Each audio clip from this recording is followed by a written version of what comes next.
بسم اللہ الرحمن الرحیم۔ السلام علیکم، میں ہوں نوری حرم اور ہر روز کی طرح حاضر ہوں ایک نئی ویڈیو کے ساتھ۔ ویڈیو شروع کرنے سے پہلے ہمارے چینل کو سبسکرائب کریں، ساتھ والے بیل کے بٹن کو پریس کریں، شکریہ۔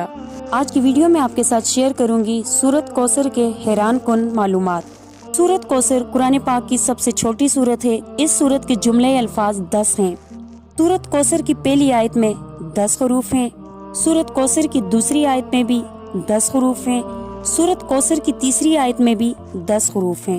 اس پوری سورت میں جو سب سے زیادہ تکرار جس حرف کا آیا ہے وہ حرف الف ہے، جو 10 دفعہ آیا ہے۔ جو حروف اس سورت میں صرف ایک دفعہ آئے ہیں ان کی تعداد بھی 10 ہے۔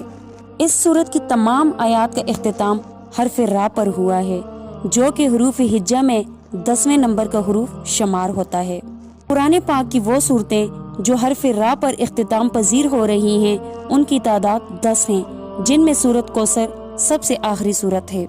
سورت میں جو 10 کا عدد ہے اس کی حقیقت یہ ہے کہ وہ ذی الحجہ کے مہینے کا 10واں دن ہے، جیسا کہ اللہ رب العزت نے فرمایا فَصَلِّ لِرَبِّكَ وَانْحَرْ، پس نماز پڑھو اور قربانی کرو۔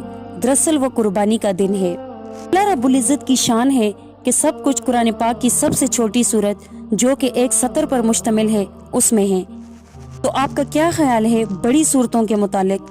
اللہ رب العزت نے اسی لیے فرمایا ہم نے اپنے بندے پر جو کچھ نازل کیا، اگر تمہیں اس پہ شک ہو تو اس جیسی ایک صورت لے آؤ۔ اللہ رب العزت مجھے اور آپ کو حوض کوثر سے ایسا مبارک پانی پلائے جس کے بعد کبھی پیاس نہ لگے، آمین سم آمین۔ ویڈیو فل دیکھنے کا شکریہ۔ اگر آپ کو ہماری ویڈیو پسند آئے تو لائک کریں، شیئر کریں اور اپنی قیمتی رائے کا اظہار کمنٹس باکس میں ضرور کریں۔ اللہ حافظ۔